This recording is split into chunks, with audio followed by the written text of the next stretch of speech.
bapak dan ibu-ibu serta adik-adik, mas-mas semuanya yang dirahmati oleh Allah Subhanahu wa taala. Alhamdulillah kita masih diberikan nikmat yang sangat besar, yaitu nikmat iman dan Islam, itu yang utama.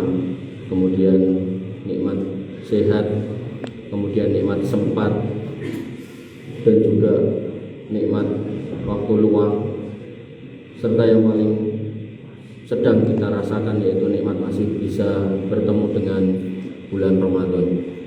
Bapak Ibu yang dirahmati oleh Allah Subhanahu wa taala, di banyak masjid saya melihat softnya tambah maju berkurang, tapi di sini tambah banyak. Alhamdulillah, itu sebuah nikmat yang luar biasa yang harus kita syukuri, karena ternyata kaum muslimin di kampung atau desa Belu ini ternyata banyak ternyata. Bapak Ibu yang dirahmati oleh Allah Subhanahu wa taala, pada satu ketika Anas bin Malik pernah bercerita tentang malaikat maut. Beliau radhiyallahu anhu mengatakan, ja'a malakul maut ila Nuh. Malaikat maut itu pernah datang mengunjungi Nabi Nuh alaihi salam. Faqala, dan dia kemudian berkata, ya atwalun nabi umron, wahai nabi yang umurnya paling panjang. Jadi nabi itu ada 125.000 nabi. Kalau rasul ada 313, maka yang paling panjang di antara para nabi dan rasul itu adalah Nabi Nuh alaihissalam. Dan beliau kemudian bertanya setelah menyapa, kaifa wajadta dunya wa ladataha, kowe nemoni dunya karo isine iki piye perasaanmu? Jadi umurmu dawa kira-kira ning donya iki urip ning donya suwe iki piye ya gitu, pertanyaannya gampangnya gitu. Kemudian kemudian Nuh alaihissalam mengatakan, karo julin tahola baitan lahu babani, aku ki yo mung kaya menungso dikon mlebu omah sing lawange loro, siji ning ngarep karo ning mburi. Kemudian faqoma fi wasatil bait, bar mlebu aku tekan tengah, terus aku ngadeg ning tengah. Haniha, sedelok tok, sebentar aja di tengah. Kemudian summa kharaja minal babil akhor, bar kuwi aku metu saka pintu lawang sitoke. Jadi Nabi Nuh alaihissalam yang dikatakan oleh Ibnu Abbas umurnya 1050 tahun, beliau mengatakan kalau rasane ketika ditanya sama malaikat maut, rasane iki ya mung kaya orang masuk dari satu pintu keluar dari pintu lain, dan itu haniha, sebentar. Lah kita bagaimana? Kata Nabi SAW, a'maru ummati baina sittin wa sab'in wa aqallu ma yajuzu dzalik. Adapun kita, umur kita itu cuma antara 60 dan 70, dan sedikit yang lewat dari situ. Kau niki sing ten lebet men, yang sudah 70 plus nyuwun ngapunten mangacung. Setunggal ketok. Sing nomor kalih pundi? Kalih, jenengan pinten Pak De? Kalih. Enten melih? 3, Masya Allah, Pak Takmir 3. Enten melih?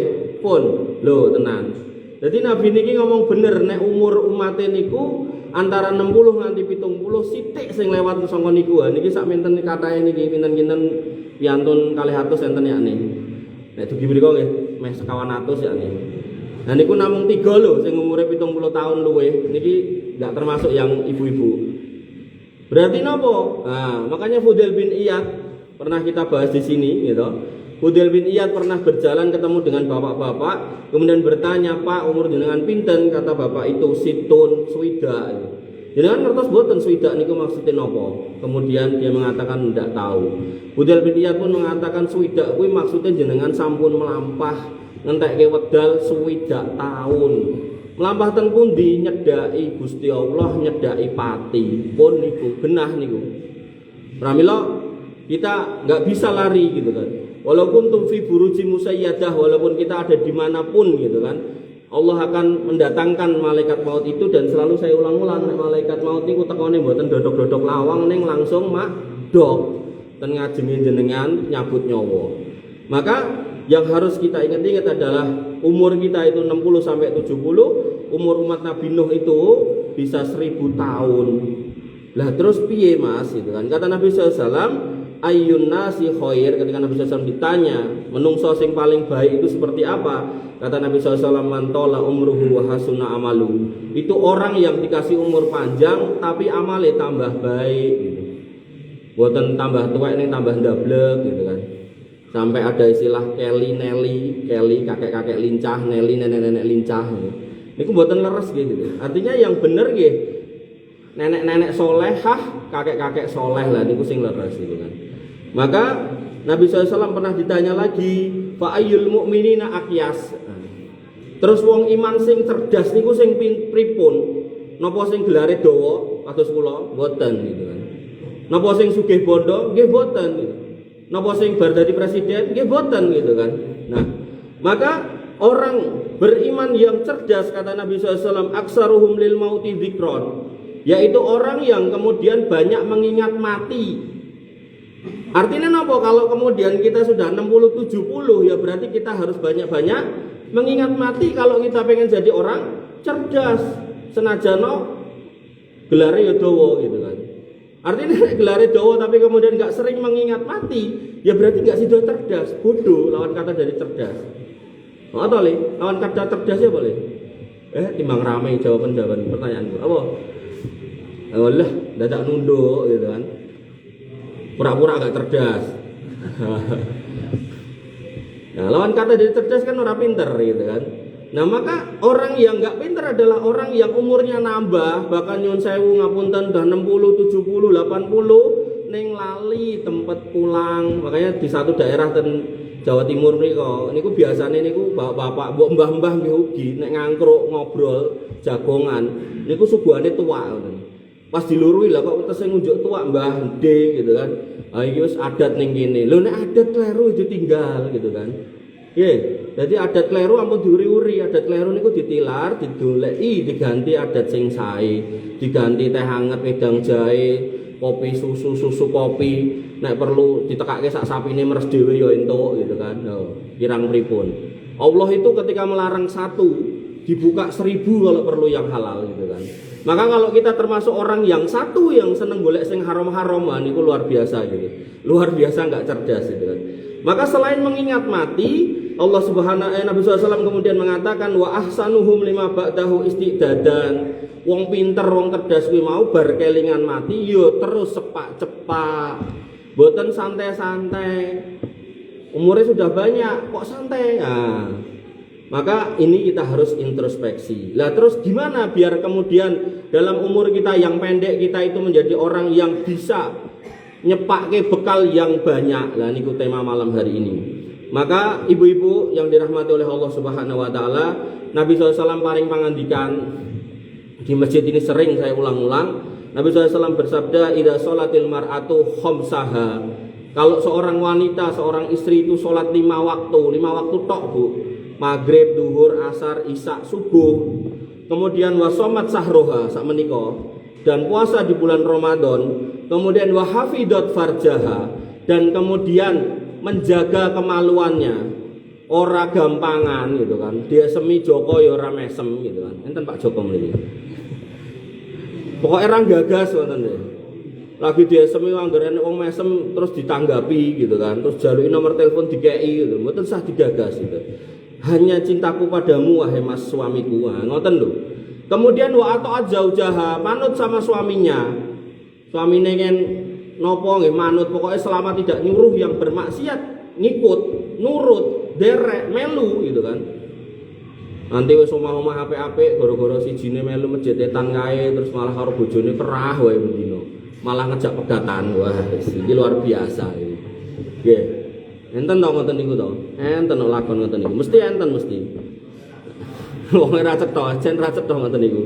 Nah, kemudian kalau seorang wanita punya sifat 4 ini, salat 5 waktu, puasa di bulan Ramadan, terus boten gampangan menjaga kehormatan keluarga dan dirinya, kemudian menjaga bagaimana suaminya tetap senang ketika di dalam rumah, artinya manut gitu kan. Maka kata Nabi SAW, kilalaha, dikatakan kepada wanita model kaya ngono kuwi wau gitu kan, udkhulil jannata min ayyi abwabi syi'ti, mlebu surga lawange enek 8 pilihan dhewe.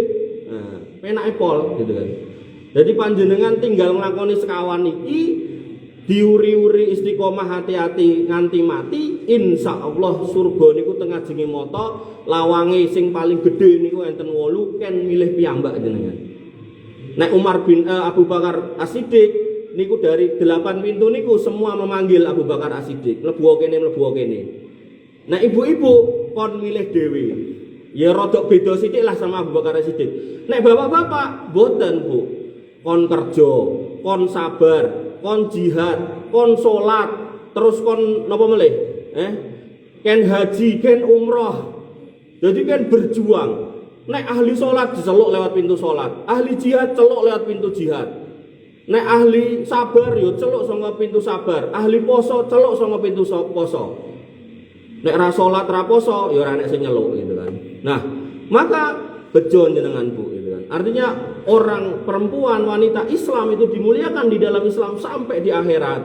Sampai di akhirat pintunya ada 8 jenengan kan milih piyambak, sing penting papat niki mang lampahi, sekawan niki mang lampahi.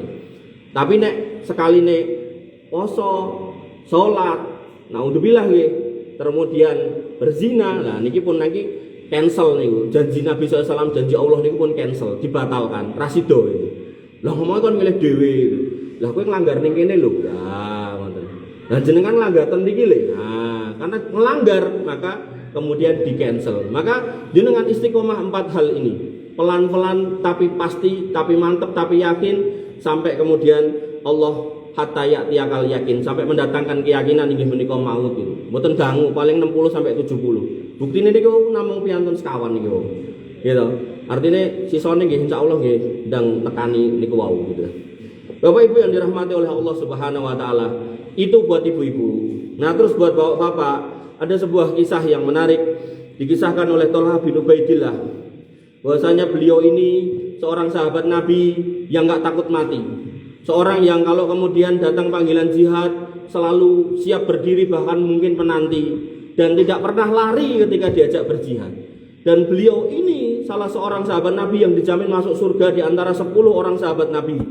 Dan yang menarik, Thalhah bin Ubaidillah ini punya sahabat karib 2 orang. Enggak disebutkan namanya. Yang satu sahabat karib daripada Thalhah bin Ubaidillah mati waktu jihad. Artinya mati syahid. Mati membela agama, enggak bela partai. Apa meneh tawuran karo kancane beda SMP padu ya. Ini renek kamus dalam Islam tuh kayak gitu. Renek ya gitu kan.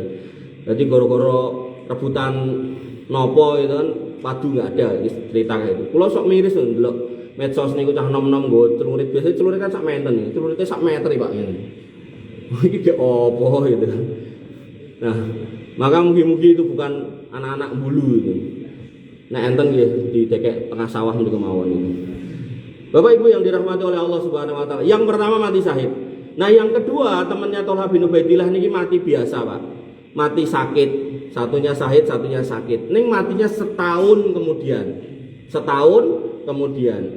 Nah, dalam mimpinya Thalhah bin Ubaidillah ini melihat temannya yang mati syahid itu masuk surganya setelah temennya sing mati sakit, boten syahid. Lah Thalhah bin Ubaidillah kan kaget. Kenapa? Karena orang yang mati syahid itu keutamaannya kata. Orang yang mati syahid itu langsung dikuburke, ora perlu dikafani, ora perlu didusi, ora perlu disolatke.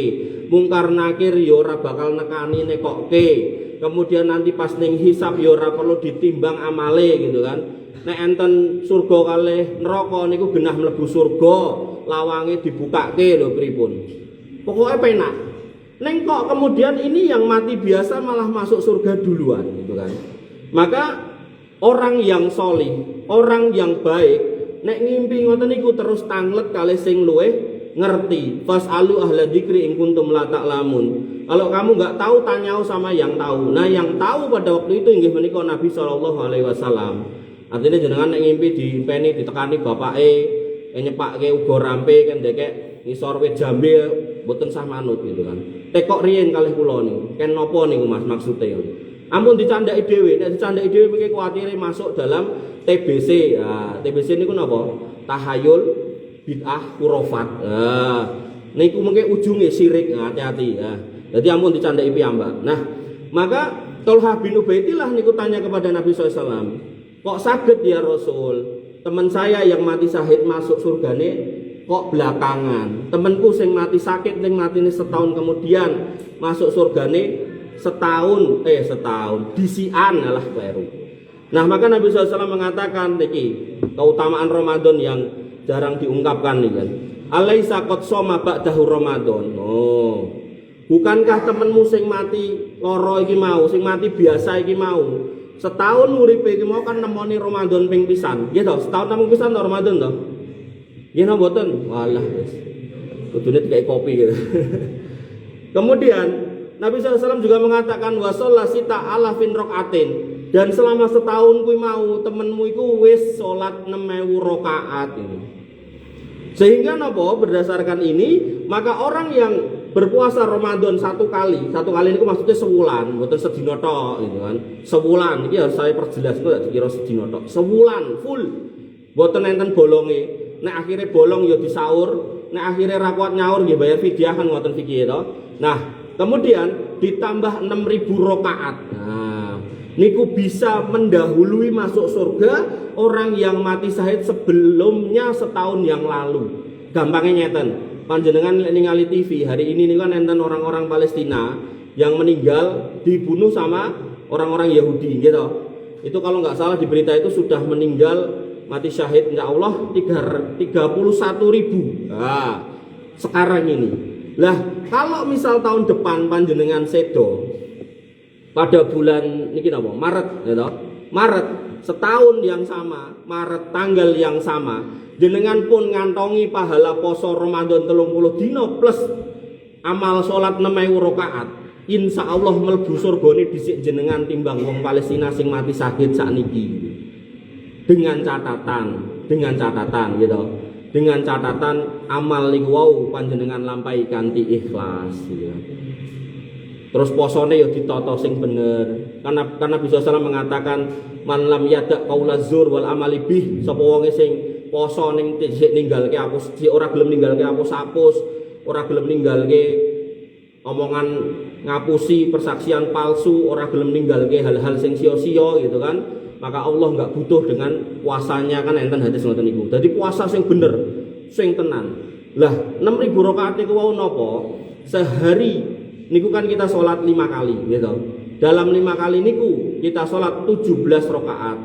Nah 17 rakaat niku nek dipengke 300 niku ketemune 6.120. Berarti niku pun langkung 6.000 luwih punan. Artinya orang Islam itu harusnya menegakkan rukun Islamnya, salah satunya yaitu puasa, salah duanya yaitu sholat tanpa bolong-bolong. Ya mas ya, di sholat tanpa bolong-bolong. Ya, jadi sholat 5 waktu. Nah, sholat 5 waktu, bukan 1 waktu atau 2 waktu, 5 waktu. Nah, maka kita sebagai orang Islam ketika istiqomah menjalankan itu, kemudian insya Allah misal tahun depan umpama itu kan kita meninggal dengan membawa pahala itu, maka insya Allah kita bisa masuk surga lebih dulu daripada orang-orang yang mati syahid di setahun yang lalu. Maka ini sebuah kenikmatan besar karena kita bertemu dengan Ramadan. Jadi pertama keutamaan yang jarang diungkap, yang pertama adalah keutamaan khusus buat ibu-ibu, yaitu 4 sifat wanita surga yang ada di dunia, yaitu yang pertama dia harus kemudian sholat 5 waktu, puasa di bulan Ramadan, menjaga kehormatan dirinya dan keluarganya, kemudian manut sama suaminya, maka pintu surga ada 8, silakan milih sendiri. Kemudian untuk yang laki-laki maka tinggal pertama itu puasa Ramadan, kemudian juga sholat 6.000 rakaat, kemudian ditambah dengan yang lain-lain sesuai dengan kewajibannya. Kalau seorang tua ya kemudian harus mencarikan nafkah anak istrinya dan seterusnya, maka insya Allah gitu kan pahala besar di depan mata. Oleh karena itu maka kesimpulannya adalah karena Ramadan ini waktunya singkat, mungkin tinggal 20 hari atau kurang, maka kita utamakan, kita maksimalkan waktu yang ada dengan amal-amal yang utama. Insya Allah di pertemuan yang minggu yang akan datang akan saya sampaikan ada 4 cara bagaimana kemudian mengoptimalkan Ramadan yang singkat. Kenapa? Karena waktu hidup kita di dunia juga singkat. Kita nggak mungkin bisa berharap hidup kita 1000 tahun kayak Nabi Nuh, maka yang ada ini kita harus jalani dengan cerdas. Paling boten saat ini jenengan pun mendengar bahwasanya Ramadan itu adalah bulan yang mulia dengan keutamaan yang sangat besar. Insya Allah minggu depan kita lanjutkan dengan materi bagaimana menghadapi Ramadan agar kemudian Ramadan yang tersisa ini bisa bermakna dan bisa menjadi sangu yang luar biasa nanti di akhirat. Bapak Ibu yang dirahmati oleh Allah Subhanahu wa taala, wabillahi mangkatan ingkang saged kula aturaken kirang langkungipun nyuwun pangapunten. Akhirul kalam subhanakallahumma bihamdika asyhadu an la ilaha illa anta astaghfiruka wa atubu ilaik. Assalamualaikum warahmatullahi wabarakatuh.